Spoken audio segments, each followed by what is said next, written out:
तो बच्चों आज बारी है इस चैप्टर के नेक्स्ट टॉपिक की, जिसे ऑस्मोटिक प्रेशर कहा जाता है। अभी तक कॉलिगेटिव प्रॉपर्टीज के अंदर हम आपको सिखा चुके हैं एलिवेशन बॉइलिंग पॉइंट क्या है, डिप्रेशन फ्रीजिंग पॉइंट क्या है। अब बारी है ऑस्मोटिक प्रेशर की, और यहाँ पर सबसे पहले हम जानेंगे सेमी परमेबल मेम्ब्रेन या एसपीएम किसे कहा जाता है। जहां तक एसपीएम का मतलब है, इसके दो नाम, आप इसको सेमी परमेबल मेम्ब्रेन भी कह सकते हैं और सिलेक्टिवली परमेबल मेम्ब्रेन भी इसको कहा जाता है। सेमी परमेबल मेम्ब्रेन एक ऐसी मेम्ब्रेन है जो अपने में से सिर्फ और सिर्फ सॉल्वेंट पार्टिकल को पास होने देती है। अगर आपके पास सॉल्यूट और सॉल्वेंट दो चीजें हैं तो ये अपने में से सिर्फ और सिर्फ सॉल्वेंट पार्टिकल को पास होने देगी, सॉल्यूट पार्टिकल को पास होने नहीं देगी। इसे सेमी परमेबल मेम्ब्रेन कहा जाता है। दो तरह की हैं, एक नेचुरल और एक आर्टिफिशियल। नेचुरल का मतलब एग मेम्ब्रेन, आर्टिफिशियल का मतलब कॉपर फेरस साइनाइड। आपके एग्जामिनेशन में ये भी आपसे क्वेश्चन पूछा जा सकता है कि give the example of artificial semi permeable membrane. आप जवाब देंगे। देखिए, कॉलिगेटिव प्रॉपर्टी में जरूरी नहीं है कि हमेशा ही आपसे न्यूमेरिकल पूछे जाएं, कुछ थ्योरेटिकल क्वेश्चन भी बनते हैं और वो सभी क्वेश्चन यहाँ पर इसी टॉपिक में से आपसे पूछे जाएंगे। तो जरा ध्यान से इस टॉपिक को समझने की कोशिश करनी है आपको।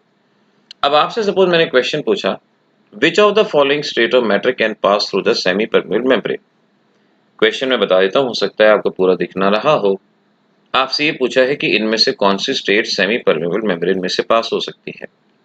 अब मैं आपकी इंफॉर्मेशन को थोड़ा सा और बढ़ाऊंगा और मैं ये कहूंगा कि सेमी परमेबल मेम्ब्रेन में से वो पास हो सकते हैं, सेमी परमेबल मेम्ब्रेन में से वो पास हो सकते हैं जो या तो सॉल्वेंट पार्टिकल हैं या ऐसे पार्टिकल जिनका साइज लेस देन 10 एंगस्ट्रॉम है, वो इसमें से पास हो सकते हैं। अब सरफेस केमिस्ट्री में आपने पढ़ा है कोलॉइडल का साइज 10 to 10,000 एंगस्ट्रॉम होता है, लेकिन क्रिस्टलोइड का साइज लेस देन 10 एंगस्ट्रॉम होता है। तो हम कहेंगे इन चारों में से क्रिस्टलोइड हैं जो सेमी परमेबल मेम्ब्रेन में से पास हो सकते हैं। और अगर आपसे ये क्वेश्चन इसी तरह से आ जाता कि क्या particle size range semi permeable में से पास हो सकती है, तो हमारे पास जवाब था लेस देन 10 एंगस्ट्रॉम ये सेमी परमेबल में से पास हो सकता है। तो फिलहाल हमने इस बात को जान लिया कि भाई सेमी परमेबल मेम्ब्रेन का मीनिंग क्या हुआ, जिसमें से सॉल्वेंट या लेस देन 10 एंगस्ट्रॉम वाले पार्टिकल पास हो सकते हैं। अब ये है आपके पास एक बहुत बड़ा कंटेनर, दो ओपनिंग है, इसमें बीच में हमने सेमी परमेबल मेम्ब्रेन को लगा दिया। अब यहाँ पर इस तरफ हमने क्या किया, डाइल्यूट सॉल्यूशन को कंसिडर किया। डाइल्यूट का मतलब जिसकी कंसंट्रेशन कम होती है, और यहाँ पर हमने मोर कंसंट्रेटेड सॉल्यूशन को लिया। यहाँ पर ऐसा सॉल्यूशन लिया जिसकी कंसंट्रेशन ज्यादा है, तो एक तरफ डाइल्यूट लिया और एक तरफ कंसंट्रेटेड सॉल्यूशन लिया। यहाँ एक पिस्टन लगा दिया। इस अरेंजमेंट को हमने थोड़ी देर तक पड़ा रहने दिया और हमने कहा जो होता है हो जाने दो, इस अरेंजमेंट को पड़ा रह जाने दो। शेर बन गया, जो होता है हो जाने दो, इस अरेंजमेंट को पड़ा रह जाने दो। जब हमने इसको पड़ा रहने दिया तो हमने क्या देखा कि कुछ समय बाद यहां से सॉल्वेंट मॉलिक्यूल इस तरफ जाना शुरू हो गए। सॉल्वेंट मॉलिक्यूल का फ्लो इधर जाना शुरू हो गया और सॉल्वेंट मॉलिक्यूल के इधर जाने की वजह से यहां पर लिक्विड का लेवल धीरे धीरे कम होना शुरू हो गया और दूसरी तरफ लिक्विड का लेवल धीरे धीरे बढ़ना शुरू हो गया। यहां लिक्विड का लेवल बढ़ना शुरू हो गया। इस फिनोमिना को, जहां पर हम कहते हैं कि सॉल्वेंट मॉलिक्यूल पास हो रहा है, इसे ऑस्मोसिस के नाम से पहचाना जाता है। तो ऑस्मोसिस का मतलब हुआ flow of solvent, flow of solvent from dilute solution to concentrated solution across semi permeable membrane, इसे ऑस्मोसिस कहा जाता है। अब जैसे जैसे समय बीतेगा, लिक्विड सॉल्वेंट के पार्टिकल इधर जाएंगे, सॉल्वेंट के पार्टिकल इधर जाएंगे तो इस पिस्टन पे एक प्रेशर लगेगा, पिस्टन ऊपर की तरफ उठना शुरू हो जाएगा। आप क्या करते हैं, आप इस पिस्टन पे ऑपोजिट प्रेशर लगाते हैं और इस पिस्टन को ऊपर जाने से रोकते हैं। आप इसे प्रेशर लगाते हैं और इतना प्रेशर लगाते हैं कि लिक्विड की एंट्री यहाँ पर स्टॉप हो जाए, लिक्विड यहाँ आना बंद हो जाए, और उस प्रेशर को, जिसके बाद यहाँ पर लिक्विड की एंट्री बंद हो जाती है, इसे ऑस्मोटिक प्रेशर के नाम से पहचाना जाता है। ऑस्मोटिक प्रेशर इसे कहा जाता है। तो ऑस्मोटिक प्रेशर का मतलब हुआ the pressure which must be applied towards the solution side or more concentrated solution side in order to stop the osmosis. वो प्रेशर जो मोर कंसंट्रेटेड सॉल्यूशन की साइड लगाया जा रहा है ताकि ऑस्मोसिस को स्टॉप किया जा सके, इसे ऑस्मोटिक प्रेशर के नाम से पहचाना जाता है। और हम ये भी कह सकते हैं pressure develop due to the osmosis, इसे ऑस्मोटिक प्रेशर कहा जाता है। अब आपने प्रेशर लगाया और आपके प्रेशर लगाने की वजह से सॉल्वेंट की एंट्री स्टॉप हो गई। आप पावरफुल हैं, जिम जाते हैं, ताकत ज्यादा है, आपने और ज्यादा प्रेशर लगाना शुरू कर दिया। आप यहाँ प्रेशर बढ़ाते गए आपने बहुत ज्यादा प्रेशर बढ़ाए और इतना प्रेशर बढ़ाया कि जो सॉल्वेंट यहाँ पर आए थे वो सॉल्वेंट वापस जाना शुरू हो जाते हैं और उस प्रोसेस को हम रिवर्स ऑस्मोसिस के नाम से पहचानते हैं। रिवर्स ऑस्मोसिस उस प्रोसेस को कहा जाता है। तो रिवर्स ऑस्मोसिस का मतलब हुआ सॉल्वेंट के मॉलिक्यूल का flow from concentrated solution to dilute solution जब pressure more than osmotic pressure apply होता है। अगर आप डेफिनेशन नोट कर रहे हैं तो जो मैं डिक्टेट कर रहा हूं उसको आप लिख लीजिए। ऑस्मोटिक प्रेशर हमने क्या कहा? Pressure which must be applied towards the concentrated solution side in order to stop the osmosis, that is called as osmotic pressure. Reverse osmosis हमने कहा it is the process in which solvent molecule flows from concentrated solution towards the dilute solution across the semi-permeable membrane when pressure more than osmotic pressure is applied. इसे reverse osmosis और RO process के नाम से पहचाना जाता है। तो इस तरह से ये हमारे पास दो तीन डेफिनेशन यहाँ पर इकट्ठा बन रही हैं। इन डेफिनेशन को याद रखें। अब देखिए आखिर होगा क्या, जब आप यहाँ पे ऑस्मोटिक प्रेशर बढ़ाते चले जाएंगे तो सॉल्वेंट मॉलिक्यूल इधर से उधर जाते जाएंगे। यहाँ पर जितना भी सॉल्वेंट है वो सारा का सारा सॉल्वेंट धीरे धीरे खत्म हो जाएगा और लास्ट में आपके पास यहाँ पर सिर्फ और सिर्फ सॉल्यूट पार्टिकल बचेगा। यहाँ पे सॉल्यूट पार्टिकल बचेगा। अब यही प्रोसेस का इस्तेमाल वाटर के प्यूरिफिकेशन के लिए किया जाता है। इम्प्योर वाटर कंसंट्रेटेड मान लो, जब आप उसमें ऑस्मोटिक प्रेशर से ज्यादा प्रेशर लगाते हो तो प्योर वाटर एक तरफ चला जाता है, इम्प्योरिटी एक तरफ रह जाती है। तो रिवर्स ऑस्मोसिस का पहला यूज क्या हुआ? In the purification of water, water purification में इसका इस्तेमाल करते हैं। दूसरा क्या हुआ? Salt separation. समुद्र के पानी में नमक होता है कंसंट्रेटेड, एक तरफ डाइल्यूट। आपने ऑस्मोटिक प्रेशर से ज्यादा प्रेशर लगाया, जितना भी समुद्र का पानी था वो एक तरफ चला गया और जितना भी साल्ट था यहाँ पर रह गया। इसे डीसैलिनेशन ऑफ सी वाटर के नाम से पहचाना जाता है। तो ये दोनों इंपॉर्टेंट चीजें ही याद रखना। एप्लीकेशन ऑफ रिवर्स ऑस्मोसिस आपसे पूछेंगे, अब आपके पास जवाब है purification of water and desalination. एक नंबर में क्वेश्चन आ सकता है डीसैलिनेशन का मीनिंग बताओ, तो आप कह देंगे कि separation of salt from the sea water is called as the desalination. यहां बताएगी ये सारी चीजें आपको अच्छे से समझ में आ जानी चाहिए।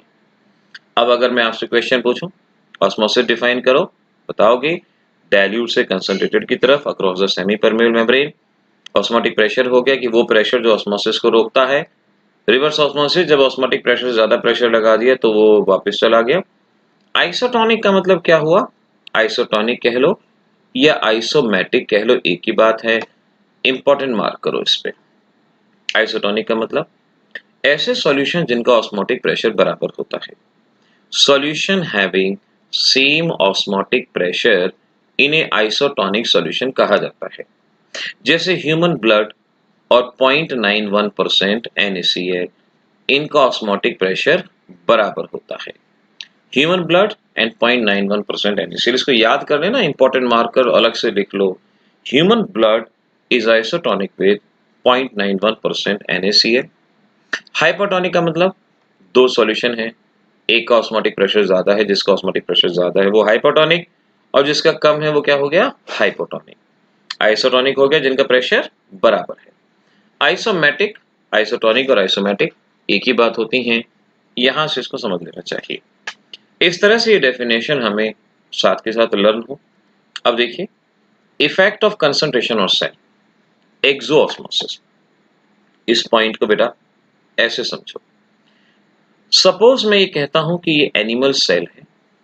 इस एनिमल सेल को आपने किसी कंसंट्रेटेड सॉल्यूशन में रखा, अंदर डाइल्यूट है, बाहर कंसंट्रेटेड है। एनिमल सेल में सेमी परमेबल मेम्ब्रेन होती है।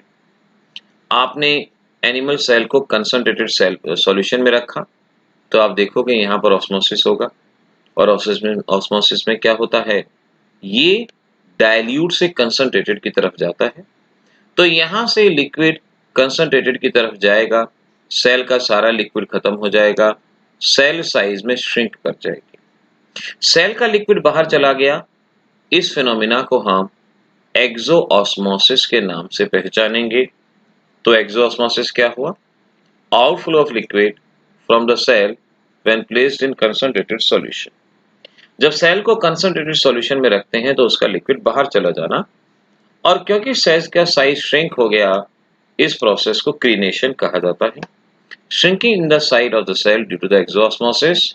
इंपॉर्टेंट डेफिनेशन, इसको मार्क करें। क्रीनेशन के मतलब को यहां से मार्क रखो। एक्सोऑस्मोसिस, कभी ये एग्जांपल खुद पे भी कर सकते हैं। आपने देखा हो कि अगर आपने पानी में नमक डाल दिया और उसके अंदर अपनी फिंगर डाल दी, आपके फिंगर टिप्स सिकुड़ जाते हैं। फिंगर टिप्स सिकुड़ जाते हैं, श्रिंकिंग हो जाती है, क्योंकि बाहर कंसंट्रेटेड सॉल्यूशन है, लिक्विड बाहर चला जाता है, इस वजह से फिंगर टिप वहां पे सिकुड़ जाते हैं।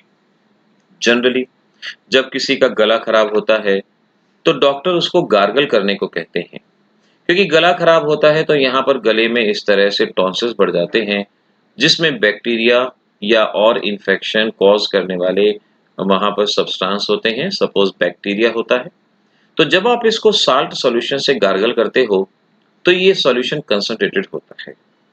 बैक्टीरिया सेल यहाँ पर होती है जिसके अंदर डाइल्यूट सॉल्यूशन। गार्गल करने से ये बैक्टीरियल सेल का एक्सोऑस्मोसिस हो जाता है और बैक्टीरियल सेल डैमेज हो जाती हैं, और फिर गार्गल करने के बाद पानी को हम बाहर थूक देते हैं। आप में से कई बच्चे पता है क्या करते हैं? जब गला खराब होता है, मम्मी कहती है बेटा गार्गल करो, तो आप गले गुड़ गुड़ गुड़ गुड़ करते हो, और सिकाई होती है तो अच्छा लगता है, आप पानी पी जाते हो। पानी पीना नहीं चाहिए, क्योंकि उस पानी में डेड सेल बैक्टीरिया के होते हैं, वो हमारे स्टमक को खराब कर सकते हैं। इसीलिए इस गार्गल के पानी को बाहर निकाल देना चाहिए। ये मैं ऐसे ही नहीं बता रहा, ये क्वेश्चन है आपके एग्जाम का कि सोर थ्रोट में गार्गल्स क्यों किए जाते हैं। एक्सप्लेनेशन मैंने आपको दे दी है, बार बार इसको अपने शब्दों में लिख लेना है कि gargle water is concentrated, so a bacterial cell undergo exoosmosis and bacterial cell is removed, hence infection gets cured। ये यहाँ पर याद रखना। हमारी फिंगर टिप्स क्यों श्रिंक हो जाते हैं, ये भी क्वेश्चन बनता है, मैंने बता दिया, that is due to the exosmosis. अब अगली चीज है एंडोऑस्मोसिस। देखिए यहाँ पर ये अगेन आपके पास एक एनिमल सेल है और आपने इसको एक डाइल्यूट सॉल्यूशन के अंदर रखा, यानी बाहर के सॉल्यूशन की कंसंट्रेटेड कम है, सेल के अंदर के सॉल्यूशन की कंसंट्रेटेड ज्यादा है, पड़ा रहने दी। जब आपने इसको काफी देर तक पड़ा रहने दिया तो ऑस्मोसिस होता है डाइल्यूट से कंसंट्रेटेड की तरफ। यहाँ बाहर से लिक्विड अंदर जाएगा, और जब अंदर लिक्विड अंदर जाएगा, देखो जैसे बलून में पानी भरते हो, होली के फेस्टिवल में भरते हो ना, बलून लिया, पानी भरते जाओ, जैसे जैसे पानी अंदर जाता है बलून का साइज बढ़ना शुरू हो जाता है। वही काम यहाँ पर होगा कि सेल का साइज बढ़ना शुरू हो जाएगा, क्योंकि यहाँ बाहर से लिक्विड अंदर जाएगा, और जैसे बलून की दीवारों पे प्रेशर पड़ता है, ऐसे ही यहाँ इसकी दीवारों पे प्रेशर पड़ेगा, जिसे हम टर्गर प्रेशर के नाम से जानते हैं, और इसका साइज बढ़ जाएगा। इसे हम एंडोऑस्मोसिस का मतलब बाहर से लिक्विड का सेल के अंदर आ जाना एंडोऑस्मोसिस कहलाया जाता है। Inflow of liquid inside the cell when placed in dilute solution, इसे कहा। अच्छा, कभी गुब्बारे में पानी भरते हुए देखा है कि आप लगातार पानी भरते जाएं, क्या होगा? गुब्बारा बर्स्ट हो जाएगा। वही काम यहाँ हो सकता है कि अगर ज्यादा पानी भर गया तो ये सेल बर्स्ट हो जाएगी, और इस फिनोमिना को हीमोलिसिस कहा जाता है। Rupturing of cell due to excess of endosmosis is called as the haemolysis. Important definition है आपके एग्जाम के लिए, प्लाज्मोलिसिस भी कह सकते हैं और हीमोलिसिस भी कह सकते हैं। एंड द लास्ट वन, जैसा कि मैंने बताया कि जब यहाँ पे लिक्विड अंदर आता है, प्रेशर डेवलप होता है, और उस प्रेशर को हम क्या नाम देते हैं? टर्गर प्रेशर उसको कहा जाता है। तो turgor pressure develop inside the cell because of the endosmosis. ये हमें अच्छे से याद हो जाएगा, रिमेंबर, इसको याद रखना। ठीक है, डन। आपके एग्जाम में क्वेश्चन आता है कि सब्जी वाले को देखा हो, ये सब्जी वाला जब धूप में गर्मी में बाहर निकलता है तो सब्जी पे लगातार पानी मारता है। सब्जी पे लगातार पानी मारता है, क्यों? वो क्या ये कहना चाहता है कि सब्जी होश में आ जाओ, तुम्हें बिकना है? नहीं, वो पानी मारता है क्योंकि बाहर से डाइल्यूट सॉल्यूशन जाता है, सब्जी जो कि श्रिंक हो गई होती है गर्मी की वजह से, वो दोबारा से अपने ओरिजिनल फॉर्म में आ जाती है इस वजह से। यहाँ ये 2-4 डेफिनेशन, इंपॉर्टेंट डेफिनेशन अलग से नोट कर लेना या स्क्रीनशॉट ले लेना। ऑस्मोल किसे कहते हैं? ऑस्मोल लेटेस्ट डेफिनेशन है नए कोर्स के लिए। तो हम कहते हैं वो नंबर ऑफ मोल जो ऑस्मोटिक प्रेशर के लिए रिस्पॉन्सिबल होते हैं उनको ऑस्मोल कहा जाता है। और वो मोल अगर 1 लीटर में हो तो उसको ऑस्मोलैरिटी कहा जाता है, और अगर वही मोल्स 1 किलोग्राम सॉल्वेंट में हो उसे ऑस्मोलैरिटी कहा जाता है। ऐसे ही एक और डेफिनेशन, टोनिसिटी किसे कहते हैं? Measured of effective osmolarity and osmolarity. तो इस तरह से यहाँ पर केमिस्ट्री में ये 3 डेफिनेशन आपको अलग से कॉम्पिटिटिव के लिए कम से कम याद कर लेने की जरूरत है, आपको आने चाहिए। अब ये क्वेश्चन देखिए, ये क्वेश्चन मैं आपको बता चुका हूँ। Dried fruit and vegetables swells up when placed in water, बताया था ना अभी सब्जी वाले का एग्जांपल। क्या होता है? एंडोऑस्मोसिस होता है, और एंडोऑस्मोसिस की वजह से वेजिटेबल फ्रेश हो जाती है। फिंगर एंडिंग गेट्स श्रिंक, पानी सॉल्ट का पानी हाथों की उंगली सिकुड़ जाती है, बताया था आपको। क्यों होता है? Due to exosmosis. What care should be taken during intravenous injection? देखो इंजेक्शन होते हैं 2 तरह के, एक जो मसल्स में लगते हैं और एक जो वेन के अंदर लगते हैं, उन्हें कहते हैं वेन के अंदर लगते हैं। नाउ जो इंजेक्शन वेन के अंदर लगते हैं वो डायरेक्ट आपके ब्लड के अंदर जाते हैं, डायरेक्ट ब्लड के अंदर यहां जाते हैं। अब देखो ब्लड का अपना ऑस्मोटिक प्रेशर है, ब्लड की अपनी कंसंट्रेशन है। अब इंजेक्शन में जो आप लिक्विड डाल रहे हैं, अगर ये लिक्विड डाइल्यूट हो जाएगा तो ब्लड सेल में एंडोऑस्मोसिस हो जाएगा, जिसकी वजह से ब्लड सेल में हीमोलिसिस हो सकता है। मैंने बताया था ना, अगर डाइल्यूट सॉल्यूशन में रखते हैं एंडोऑस्मोसिस होता है तो सेल बर्स्ट भी हो सकती है। और अगर बाहर का लिक्विड कंसंट्रेटेड होगा तो वहां पर एक्सोऑस्मोसिस हो सकता है, सेल श्रिंक हो सकती है। तो हमें ध्यान रखना होता है कि जो भी हम इंजेक्शन हमारे ब्लड में लगा रहे हैं उसका ऑस्मोटिक प्रेशर और ब्लड का ऑस्मोटिक प्रेशर बराबर होना चाहिए, यानी आइसोटोनिक होना चाहिए, in order to prevent endosmosis and exosmosis. ये ध्यान रखना इंपॉर्टेंट चीज है, इंपॉर्टेंट क्वेश्चन है, इस पे हमें इंपॉर्टेंट मार्क कर दें।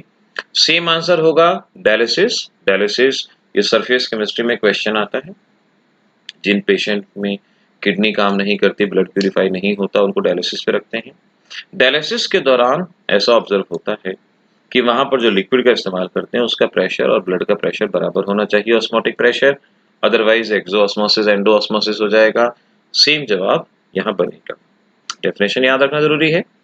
अब हमारे लिए क्वेश्चन आ जाए, ऑस्मोसिस इन्वॉल्व, बताओ क्या कहते हो? Flow of solvent from dilute, flow of solvent from higher solvent concentration, flow of liquid from water to solution. समझ पाएंगे सभी जवाब बिल्कुल सही हैं। ऑप्शन नंबर डी हमारा ऑप्शन यहाँ पे रहता है। रिवर्स ऑस्मोसिस इज स्पॉन्टेनियस और नॉन स्पॉन्टेनियस। स्पॉन्टेनियस वो जो अपने आप होता है, ऑस्मोसिस अपने आप होता है। आपने डाइल्यूट लिया, कंसंट्रेटेड लिया, बीच में सेमी परमेबल मेम्ब्रेन लगा दी, वो अपने आप होगा, वो स्पॉन्टेनियस है। लेकिन रिवर्स ऑस्मोसिस के लिए प्रेशर अप्लाई करना पड़ता है, इसी वजह से क्या हुआ, नॉन स्पॉन्टेनियस इसे कहा जाएगा। अगला क्वेश्चन आता है हमारे पास, which of the following will be isometric solution. मैंने आपको बताया था कि 0.91% NaCl is isotonic with the blood, तो हमारा ऑप्शन नंबर सी ये करेक्ट ऑप्शन यहाँ पर बनेगा। चीजें धीरे धीरे याद करेंगे, हो जाएंगे, आपसे बात बन जाएगी। Fourth question, in which of the following osmosis will takes place? Plant cell, animal cell, rubber balloon etcetera. Osmosis कहाँ होगा? जहाँ सेमी परमेबल मेम्ब्रेन है। प्लांट सेल में मेम्ब्रेन नहीं होती, सेल वॉल होती है, एनिमल सेल के अंदर मेम्ब्रेन होती है। ऑप्शन नंबर बी हमारे यहाँ पे करेक्ट ऑप्शन बनेगा। इस तरह से आपको इन क्वेश्चंस के जवाब धीरे धीरे आने चाहिए। Why dried fruit and vegetables swells up when placed in water? अभी कराया था, dried fruits and vegetables swells up when placed in water, it is due to the endoosmosis, ये आपका जवाब था, यहाँ पर हो गया। ऐसे ही finger ending get shrink, आपके कॉम्पिटिटिव में भी क्वेश्चन आते हैं, अभी अभी आपको 2 बार एक्सप्लेन कर चुका हूँ, एक्सोऑस्मोसिस की वजह से यहाँ पर होता है। तो इस तरह से हमें अपने इन क्वेश्चन के जवाब यहाँ पर याद रखने की जरूरत है, हमें ऐसे क्वेश्चन आने चाहिए। अब जरा यहाँ फार्मूले को समझते हैं। ऑस्मोटिक प्रेशर का फार्मूला बिल्कुल वही जो ideal gas equation, PV is equal to nRT। जबकि जब हम ऑस्मोटिक प्रेशर करते हैं तो हम इसको pi V is equal to NRT की फॉर्मूले ले सकते हैं। पुराने टाइम में इसको pi V is equal to NST भी कहा जाता था। अभी pi V is equal to NRT. Pi क्या हो गया? ऑस्मोटिक प्रेशर हो गया। वी क्या हो गया? वॉल्यूम हो गया। एन क्या हो गया? नंबर ऑफ मोल हो गया। आर क्या हो गया? ये सॉल्यूशन कांस्टेंट कहते हैं, गैसेस के केस में गैस कांस्टेंट कहते हैं, लेकिन यहाँ पर हम इसको सॉल्यूशन कांस्टेंट कहेंगे। टी हो गया टेम्परेचर। नंबर ऑफ मोल की जगह आप जानते हैं, आप लिख सकते हैं weight upon molecular mass into R T, ये लिखा जा सकता है। और pi is equal to molarity R T. Now weight upon volume होता है मोलैरिटी, तो we can say number of mole upon volume होता है मोलैरिटी, तो वी कैन से अगर आपको मोलैरिटी दी गई है, सी क्या है? कंसंट्रेशन। कंसंट्रेशन का मतलब क्या है? मोलैरिटी। अगर न्यूमेरिकल में नंबर ऑफ मोल दिया गया तो इसका इस्तेमाल करेंगे, वेट दिया गया इसका इस्तेमाल करेंगे, और मोलैरिटी दी गई तो इसका इस्तेमाल करेंगे। इस तरह से आपके पास ये न्यूमेरिकल यूज होगा। ध्यान रखना है, ऑस्मोटिक प्रेशर की यूनिट एटमॉस्फेयर हो सकती है, बार हो सकती है, पास्कल हो सकती है, कुछ भी। अगर वॉल्यूम की बात करेंगे, हम यहाँ पर यूनिट्स को अलग अलग यूनिट के अंदर मान लेते हैं, बार, एटमॉस्फेयर वगैरह। और volume litre, litre, kilolitre. R की वैल्यू 0.0821, 0.083 और 8.314। ध्यान रख लेंगे हम, हमें मेनली इतने ही टर्म में इसको इस्तेमाल करना है। अदरवाइज इंफॉर्मेशन के लिए बता ही दिया है कि ये है आपका किलोलीटर। और क्या बचा? Temperature. Temperature will be in kelvin. बस यूनिट का ध्यान रखिए, बात बनती जाएगी। ये क्वेश्चन आ गया, पार्ट शायद हिडन होगा, मैं आपको बता देता हूँ। आपको कहा है वॉल्यूम है 200 सीसी, 1.26 ग्राम प्रोटीन, वेट दिया गया है 1.26 ग्राम। ऑस्मोटिक प्रेशर है आपके पास, ऑस्मोटिक प्रेशर यानी पाई 2.57 इंटू 10⁻³ टेम्परेचर गिवन है आपको 300 केल्विन। मॉलिक्यूलर मास बताना है क्या होगा, क्योंकि वेट दिया गया है, सीधा वेट वाला formula PV is equal to weight R T upon M. मैंने कहा था अभी आपको कि ऑस्मोटिक प्रेशर की यूनिट देखो, अगर ये बार में है, अगर बार में है तो वॉल्यूम किसमें? लीटर में। आर की value 0.083। So we can understand pressure हो गया 2.57 इंटू 10⁻³ वॉल्यूम सीसी में है, लीटर में बदल दो 0.2 हो जाएगा। वेट गिवन है आपको 1.26, आर 0.0821, टेम्परेचर 300। मॉलिक्यूलर मास हम यहाँ से निकाल ही लेंगे। ऑप्शन नंबर ए हमारा करेक्ट रहेगा, ये ऑप्शन नंबर ए रहेगा। ऐसे ही आपको यहाँ दिए गए बाकी क्वेश्चंस को ट्राई करना है, सॉल्व करना है। An aq solution 2% non volatile. अब इस बारे में याद रखना बेटा, इस टॉपिक में जितने भी परसेंटेज होगी हमेशा वेट बाय वॉल्यूम होगी। यानी इसका मतलब हुआ weight of solute, weight of solute है आपके पास 2 ग्राम और वॉल्यूम है आपके पास 100 सीसी हमेशा। अब यहाँ बाकी की स्टेटमेंट हिडन है, मैं आपको बता देता हूँ। यहाँ कहा है solute exert A pressure of 1.004 बार, यानी यहाँ पे ऑस्मोटिक प्रेशर गिवन है आपको 1.004 बार, ये गिवन है आपको।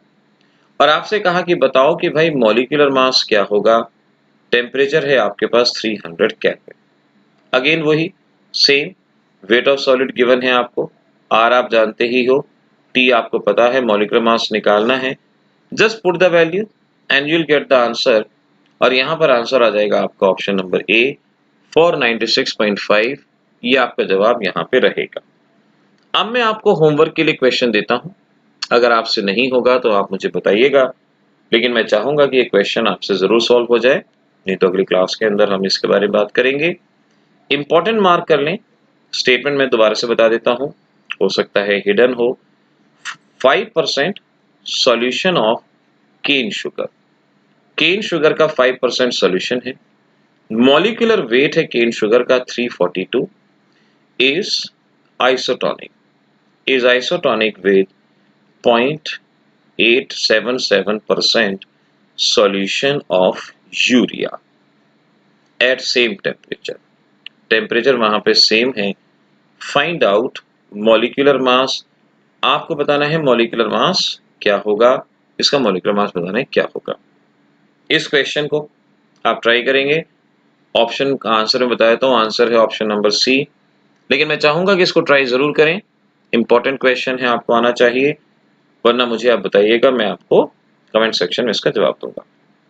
अगला, which colligative property is best for the molecular mass of polymer? Polymers का मॉलिक्यूलर मास निकालने के लिए कौन सी कॉलिगेटिव प्रॉपर्टी बेटर है? देखो, पॉलीमर होते हैं बड़े मॉलिक्यूल। अगर आप इसको बॉईल करते हो, एलिवेशन बॉइलिंग पॉइंट में बॉईल करना पड़ेगा, टूट सकते हैं।